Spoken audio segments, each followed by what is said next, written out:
Hi, welcome to this episode of Dairy TV. At Dairy TV, we bring you all things dairy. And what are we discussing today? Maize silage. This is a very important topic for any one of you who is doing dairy. Before I continue, I'd like to remind you to hit the subscribe button. Now, what are we looking at on the issue of maize silage? We have seen that there are people who do silage very well, and there are others who don't get it right. So we want to look at what goes wrong in the whole issue of silage making. And to be able to discuss that in a very clear way, we'll be looking at the different stages where silage could go wrong. And there are three parts to this. The first one is at the farm level. That is at the production stage. We shall be looking at the discussions around that. What should we do? What should we not do? The second stage is after harvesting. That stage, we can call it the processing stage of silage. It is between the point at which silage is ready for harvesting and the point at which silage is presented to the cow for feeding. So the final stage, we'll be looking at what could go wrong just before the cow feeds on the silage. I'd like you to notice that we have very many ways of determining the quality of silage. You can look at it, we can take it to the lab, we can do all those things. But the real proper guide as to what quality of silage we got is the cow that feeds on that silage. So we want the cow to demonstrate that they have eaten or they have fed on a high quality silage based on the production that the cow gives, how the body condition improves, and generally how the well-being of the cow improves as a result of feeding on maize silage. Before we go into production, I would like us to look at the trends. What are we observing around the subject of maize silage? Now, you need to look at the kind of cows that we've been having for the last about 3-4 decades. There has been a lot of improvement in the genetics of the cows.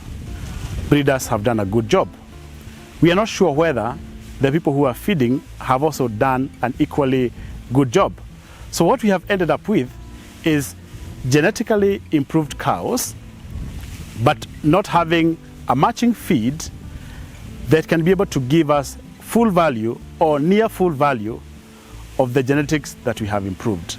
So farmers are becoming increasingly aware that they need to improve the feeding regimes of their cows so that they can harvest or make full return from the improved genetics in their cows. So what are we observing? First of all, we see more and more smallholders beginning to introduce silage into their ration.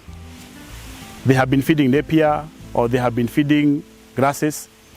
They are not shifting, but we see now silage coming into the diet as an additional fodder to add energy and starch into the diet. We are also seeing that in the sector, there are companies that are emerging, producing silage in large volumes, and then packing it and presenting it for sale. That was not happening 5-6 years ago, but now it's happening. So a farmer who does not have silage for their farms have now a chance to go and purchase it from the store. We are also seeing cooperatives beginning to organize themselves to source for silage collectively for their farmers. So a cooperative approaches a commercial fodder producer and agrees, this is how much silage we need. And then they agree, can you produce that silage for us? We are beginning to see that. And that comes in to solve a lot of problems of many farmers having to procure for themselves individually and then having one cooperative aggregating that and signing a contract with the supplier.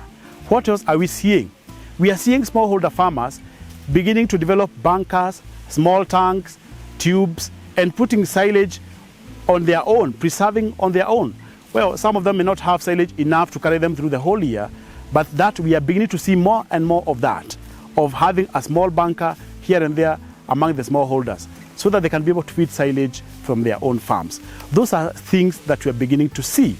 And now all those things have an implication on what will happen finally when silage gets to the cow. Do we finally get the right quality of the silage? And you're going to be checking where do things go wrong, right? From production all the way to where the cow is about to feed on that silage. We are going into a break, and when we come back, we shall now be looking at production level. What are the best practices at the production level and what goes wrong?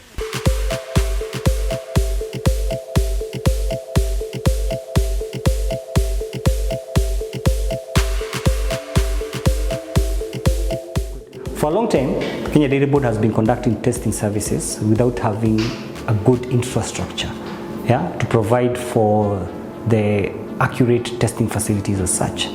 So for a period of time, we've been working to set up an infrastructure that can be able to support the dairy industry to achieve its forerun goal of providing safety and quality of milk and milk products. The key tests that we do, basically they are physical tests to determine the acceptability of milk and milk products. We are able to test for butterfat.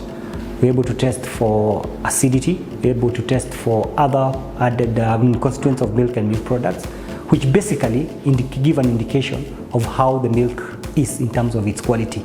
Over and above that, those are some of the tests that provide a direct interface between the user and the producer, who's the farmer.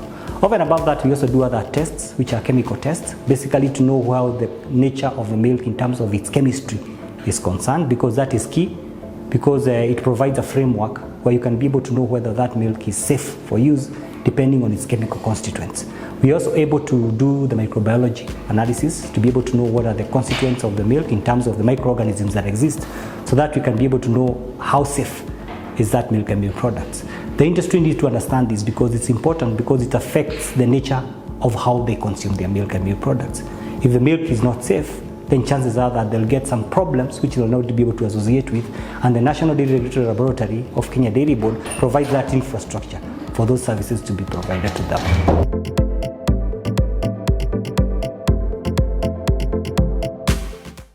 Welcome back. We now continue discussing what goes wrong in the process of silage at the farm level. There are both three types of farmers in this case. There's that farmer who grows and makes their own silage.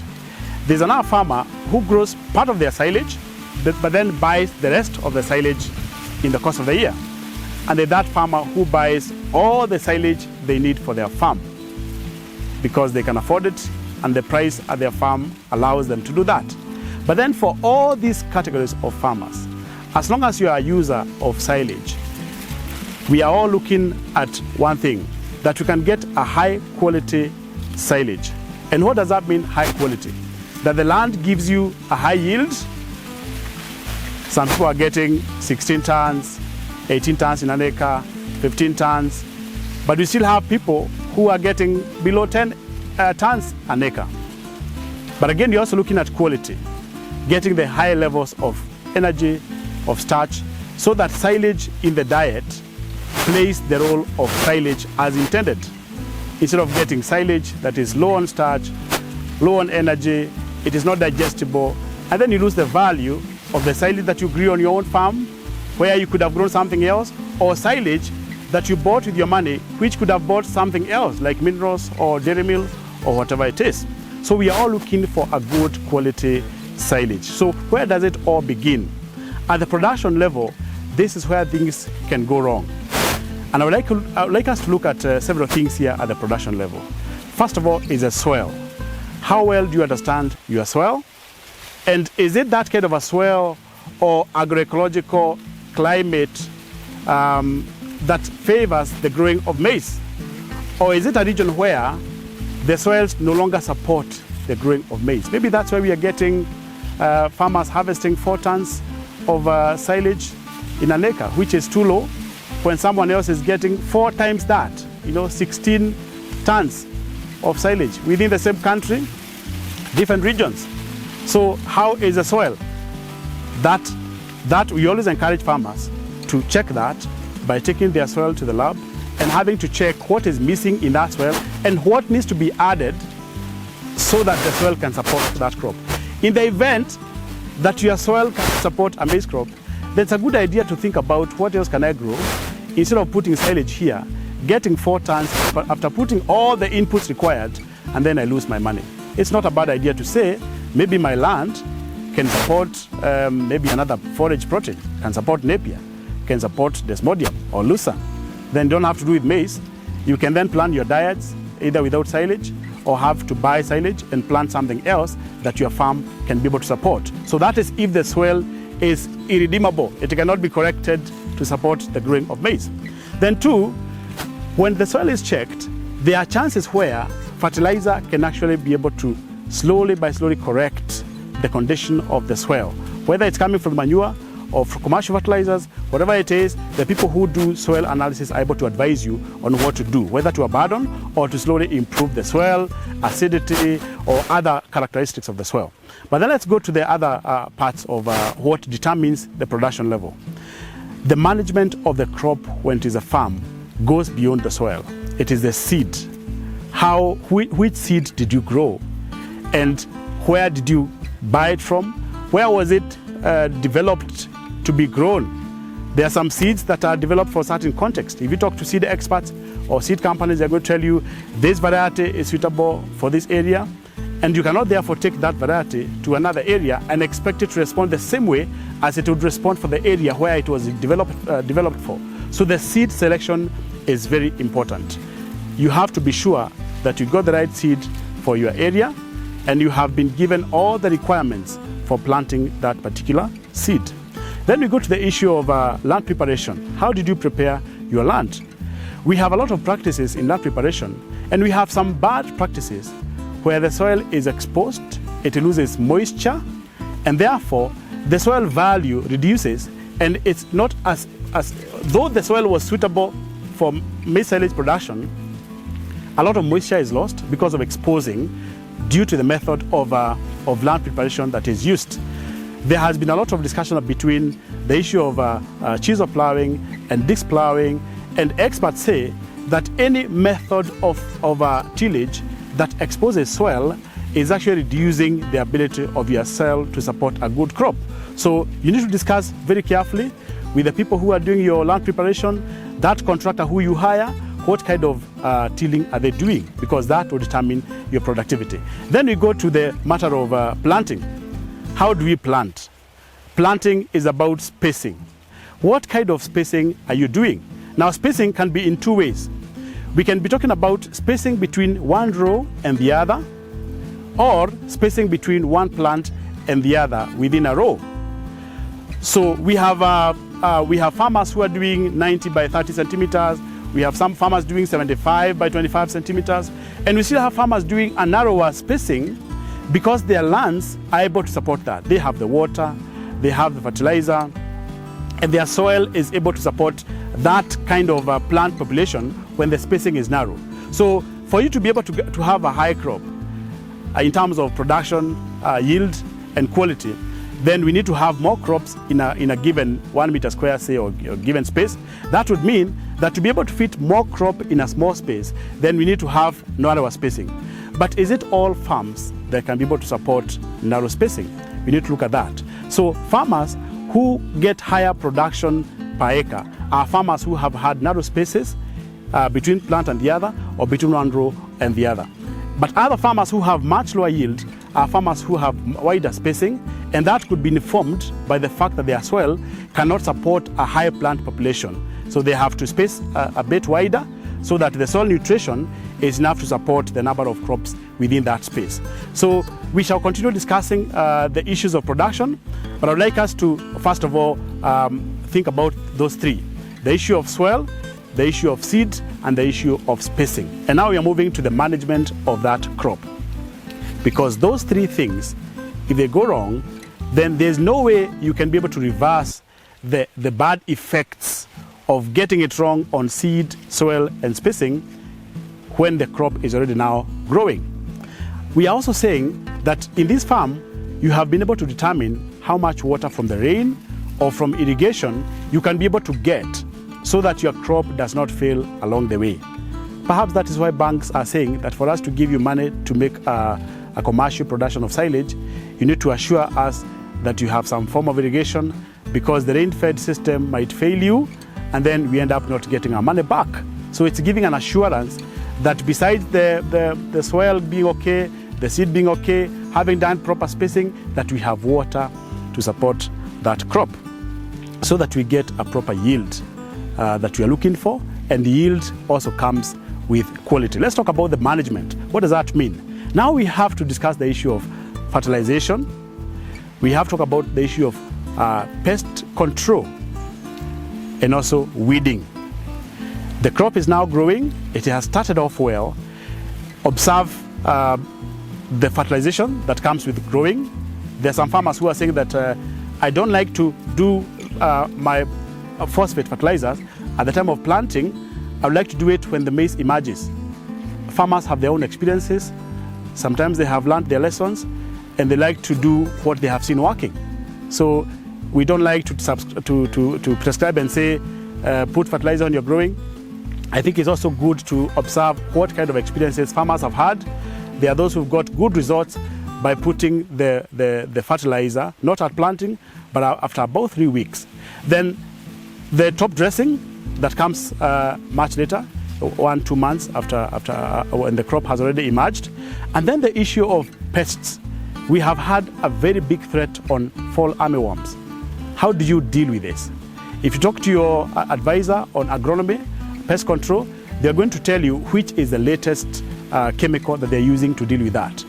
This is a big threat, because if you have armyworm, then most likely if you don't do something, you lose your crop, or you get a very weak crop in the end, which then you don't get back your value. And then we have weeding. Weeding can only be dealt with either ahead of growing, where you ensure that you're planting on a weed-free land area or weed-free space, and then weeds are going to emerge. If the soil is going to be fertile, or you've put manure from the farm, chances are that weeds are going to emerge, whether you like it or not, because the soil has those seeds of weeds in it. So you have to control weeds when the maize is at the early stages. Otherwise, when the maize is now taller, much taller, then you have a problem, because you'll not be able to do it quite easily when you're weeding, whether you're doing it manually or you're doing it in other mechanical methods. So what then happens when we have not observed proper management? Look at this maize that I'm holding here. A farmer who gets 16 tons per acre of maize are probably getting a tall variety of maize, but also getting a bigger size of cob than this one, and another one, so that we are talking about double cobbing of an above average size of a cob. Some people like to call it corn. So this is what then forms the weight of this crop from the prop roots all the way to the tassel. But then, if the farmer gets these 2 cobs, then we are sure that out of the total weight of this crop, at least 70% of the quality of this maize crop will come from the cobs, this cob and the other cob which is supposed to be here. Then 20% will come from this stem, which at the time of harvesting will be a bit succulent, not too wet, but again not too dry, because you want to be harvesting at the right time. We shall be discussing harvesting later. But then we also look at the quality. How will quality be compromised? This is a delicate balance, because you're talking about having a tall variety that gives you biomass, so you have more yield per acre. But then we have another issue. When it is again too tall, we have a huge part from the root to up to near middle, where we have very difficult fibers for the cows to digest. So again, it begins to affect quality. So we get more quantity, but we have an issue with quality. For a country where cows are hungry and we need more feed, farmers would say, okay, let me have more biomass, and then I worry less about quality. But as we look at improvement, it's always good to know that when we have tall varieties, we are likely to have some waste, because we have materials or fibers that the cow's digestive system may not digest. But then we have a poorly managed variety. This happens to be a field where they are all mixed in, because it's rain-fed and different crops came out differently. This is a very small cob. If you look at it, it perhaps didn't actually develop properly, didn't mature. So if you have a farm producing this size, perhaps because the soil was not right, the seed was not right, or the spacing was not good, or too crowded, something went wrong, or this particular crop was affected by pest, then you have this kind of cob, you can be sure that you can't get more than maybe 6 tons per acre. You have much less than that. And then the amount of starch in this crop is much less, because remember, we are getting starch from the grains. How much grains are we getting here? These grains are all milky stage, and the whole field is ready for harvesting, but we have all in milk. You can see it's more sugar and perhaps very little of starch. So here you have a maize silage that gives you a lot of sugar, because I can see that the stem is still very succulent. But you intended to give maize silage to the cows so that they can be able to benefit from the starch that comes with a good crop of maize silage. So we have no starch here. So what's actually the difference between the farmer who fed the maize tova, which is the maize crop without the corn, and the farmer who feeds the maize crop with a very underdeveloped corn? So we have to be very careful, because really the biggest earning, we get it from getting a healthy crop that has good maize, good corn or good cob, preferably double cobbing. Some are even getting triple cobbing. You have this cob, and one more. And then we have also to avoid a situation whereby we have very little cob coming, and therefore losing on the mix of the starch and the sugar. We do not want to have high sugar levels at the expense of starch, which is basically the best profile for a maize silage feed. So this brings us to the end of this section of maize silaging at the farm level. Remember, you cannot copy the practice of another person. They could be having a different soil, a different weather from you. Don't copy the seeds, don't copy the spacing. Be sure that you do the right thing at your own farm so that you can get the best you can from maize silage. So in the next stages, we'll be talking about harvesting onwards, from harvesting to chopping to ensiling.